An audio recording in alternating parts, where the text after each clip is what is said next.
The words hung in the air like smoke from a dying fire, choking the room where everything had once felt safe. "I'm gay, Sarah. I love women." Elena's voice cracked on the last syllable, her heart slamming against her ribs as if it might burst free and shatter on the Persian rug their mother had woven by hand. In that split second, her sister's face, once a mirror of unwavering loyalty, twisted into something unrecognizable, a storm of disgust and denial that severed the invisible thread binding them since birth. Sarah recoiled, her chair scraping back from the oak dinner table in their parents' Boston brownstone, the clatter echoing like a gunshot in the sudden silence. "You can't say that. Not here. Not to me."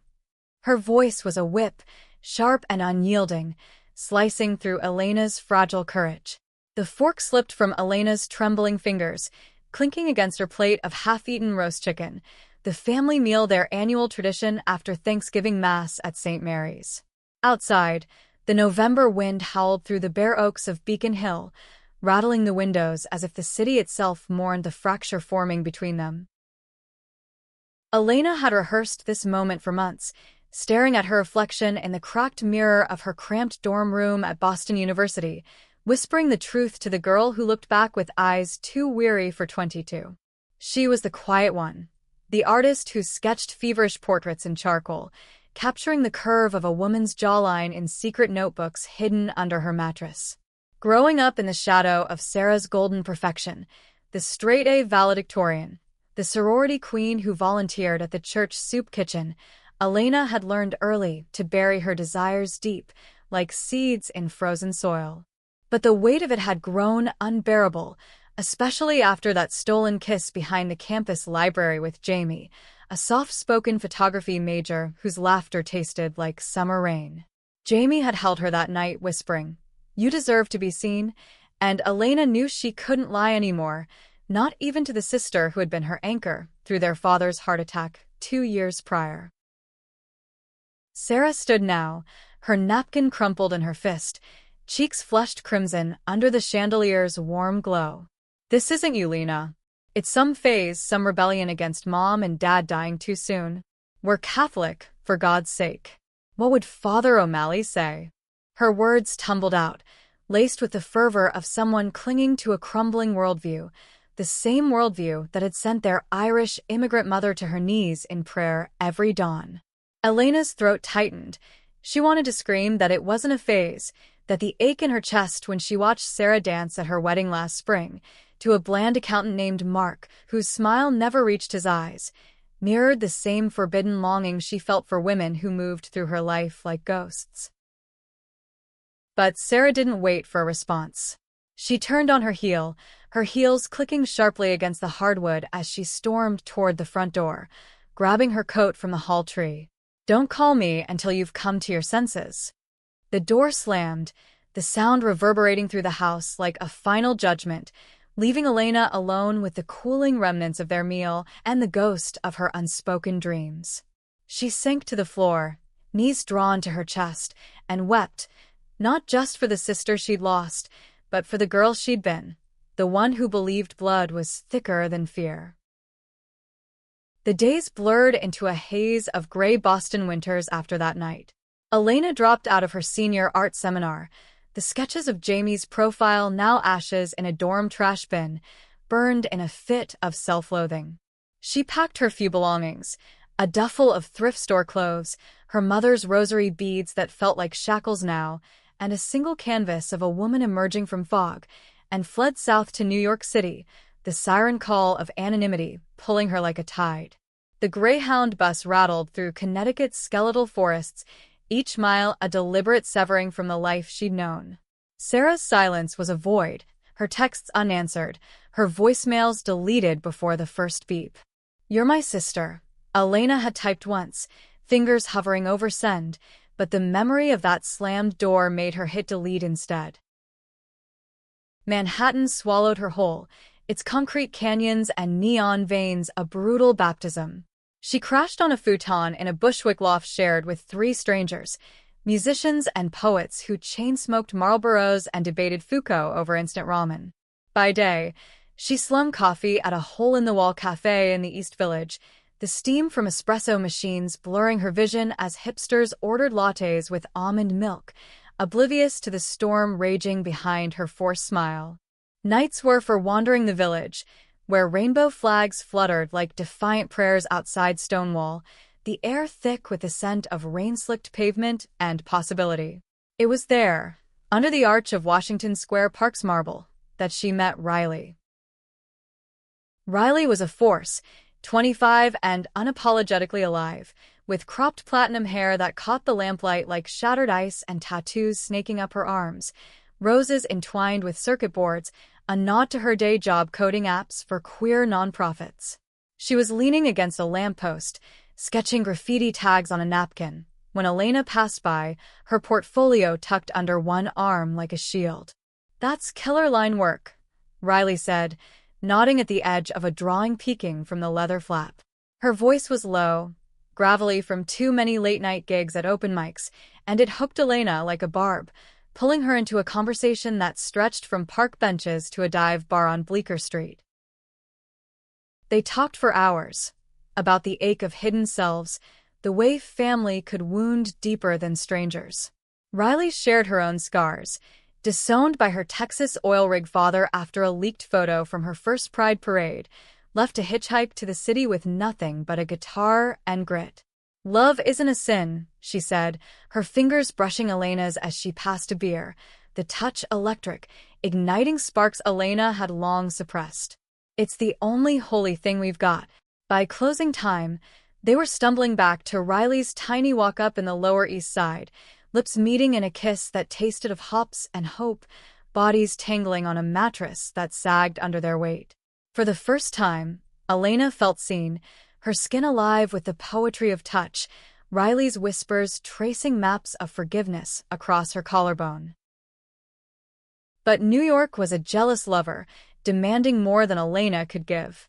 The rent hikes forced her into longer shifts, her fingers raw from steaming milk, while Riley's freelance gigs dried up in the post-recession slump of 2010. Arguments flared like summer storms, over unpaid bills, over Elena's lingering glances at her phone, willing Sarah's name to appear. "She's poison, Lena," Riley would snap, pacing the cramped kitchenette, her eyes flashing like warning lights. "Let her go, or she'll drag you under." Elena knew she was right, but the pull of blood was a riptide, yanking her back to memories of childhood summers in Cape Cod, building sandcastles with Sarah while their parents argued in the distance. One night, after a brutal shift where a customer hurled a homophobic slur over a wrong order, Elena broke, dialing Sarah's number from a payphone on Avenue A, the coins cold in her palm. "Sarah? It's me." The line crackled, static mirroring the tension in her chest. There was a pause, long enough to drown in, then Sarah's voice, clipped and cautious. "What do you want, Elena?" No warmth, no "I miss you." Just the edge of a woman who'd built walls around her perfect life. Mark's promotion to partner at the firm, the Colonial in Newton with its white picket fence and nursery painted butter yellow for the baby on the way. Elena choked back a sob, the words spilling out. I need my sister. Please." Sarah's sigh was a blade. "You've changed, Lena. This life you're living, it's not us. Mark and I were starting a family. We can't have that around our child." The call ended with a click, leaving Elena huddled against the graffiti-scarred booth, rain mingling with tears on her face. Riley found her there, wrapping her in a wool coat that smelled of patchouli and paint thinner, and carried her home. That night, as they lay entwined, Riley murmured, "You're enough. You're my whole world." But even in the glow of that love, Elena felt the fracture widening, a fault line running through her soul. Years carved their marks like a sculptor's chisel, relentless and unforgiving. By 28, Elena had clawed her way from barista to graphic designer at a boutique agency in Soho, her illustrations gracing covers for indie queer-lit mags and album art for folk-punk bands. Riley had pivoted too, landing a steady gig at a tech startup in Brooklyn, their loft evolving from chaotic crash pad to a sunlit haven with exposed brick and shelves groaning under art books. They adopted a rescue mutt named Luna, a scruffy terrier who curled at their feet during movie nights, rom-coms flickering on a secondhand TV. Life wasn't flawless. Riley's wanderlust pulled her toward road trips Elena couldn't afford to join, and the ghost of Sarah lingered in holiday cards Elena sent but never received replies to, but it was theirs, woven from stolen glances across crowded rooms and lazy Sundays tangled in sheets. Then came the diagnosis, a thief in the night. Elena found the lump during a shower, her fingers tracing the hard knot beneath her left breast like a betrayal from her own body. The biopsy results arrived on a crisp October morning in 2015, the oncologist's office in Midtown smelling of antiseptic and stale coffee.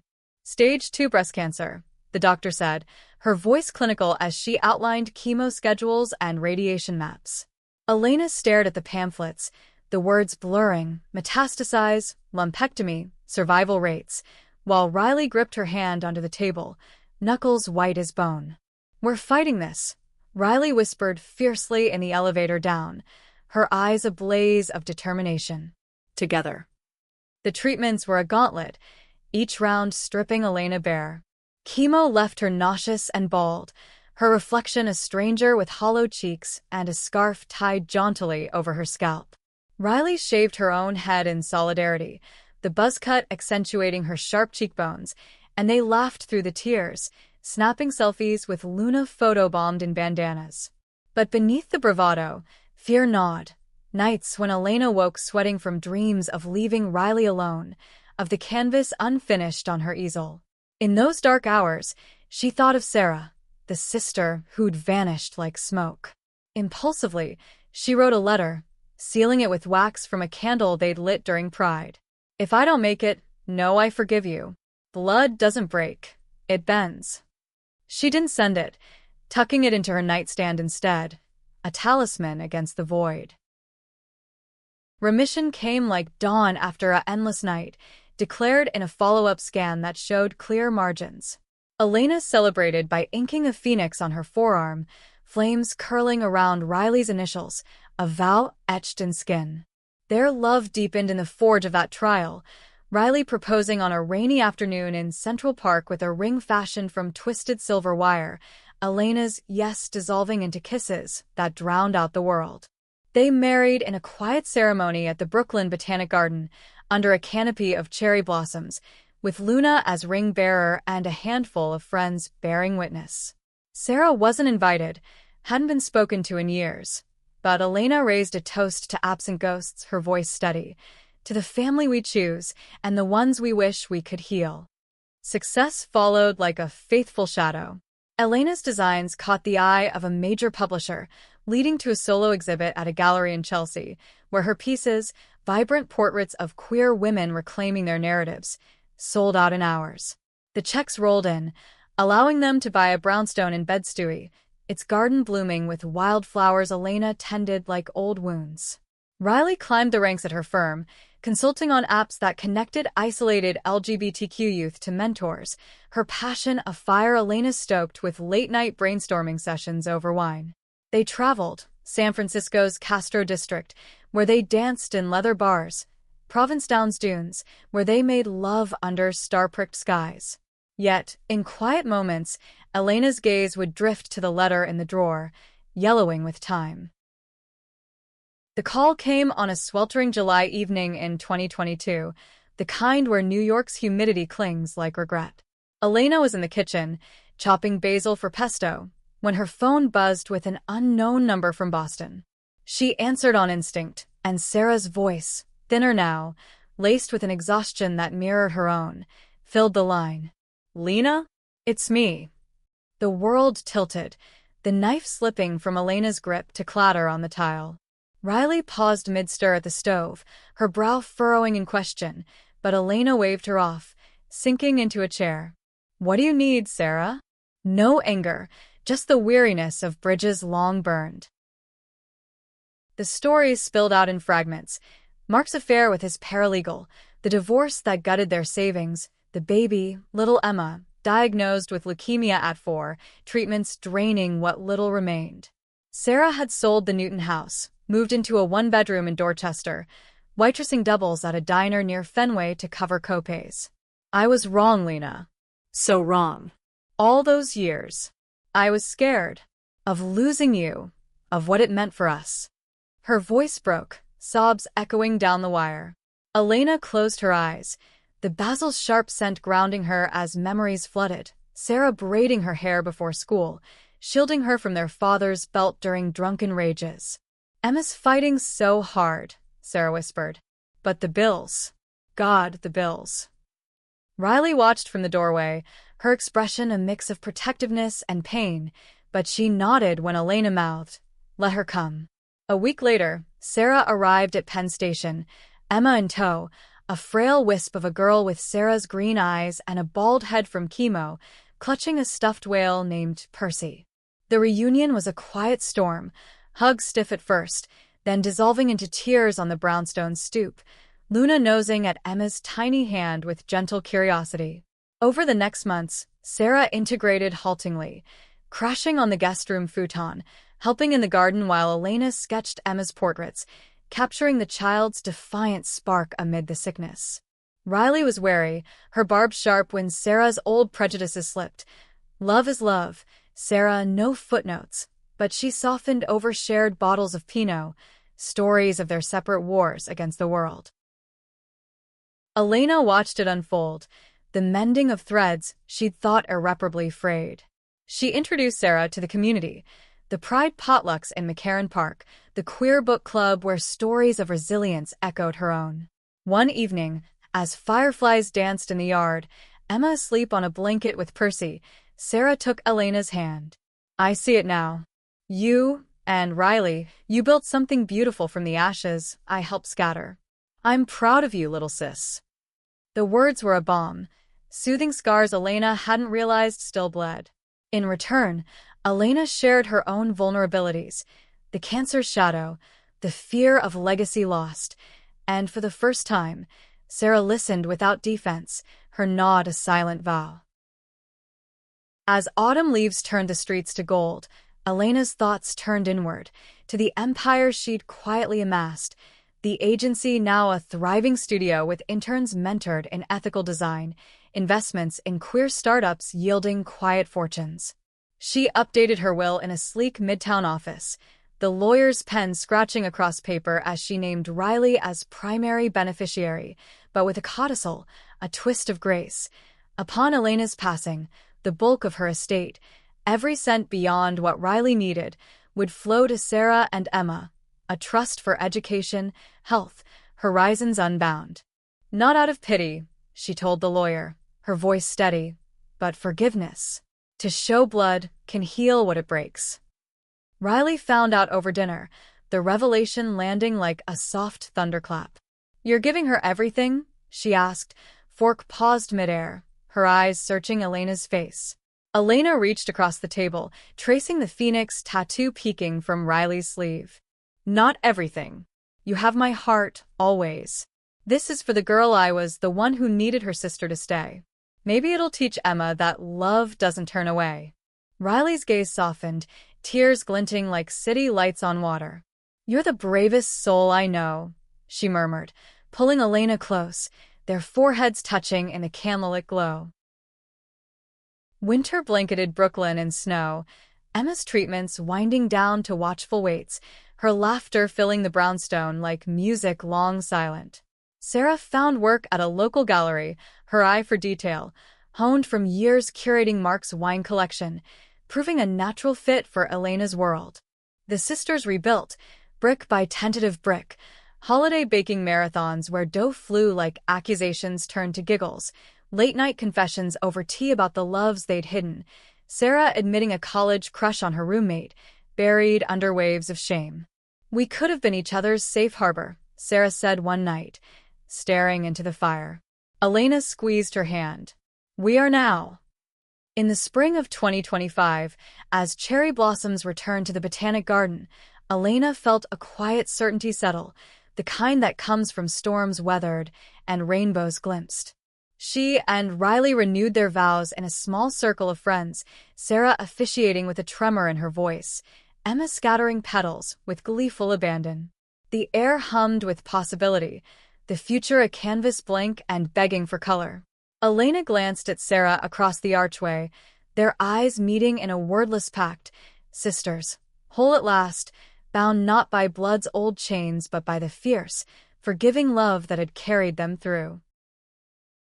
And in the years that followed, though Elena lived long, her art adorning museums, her hand forever in Riley's, the will stood as a testament, unsealed only when time claimed her at 87, surrounded by laughter and light.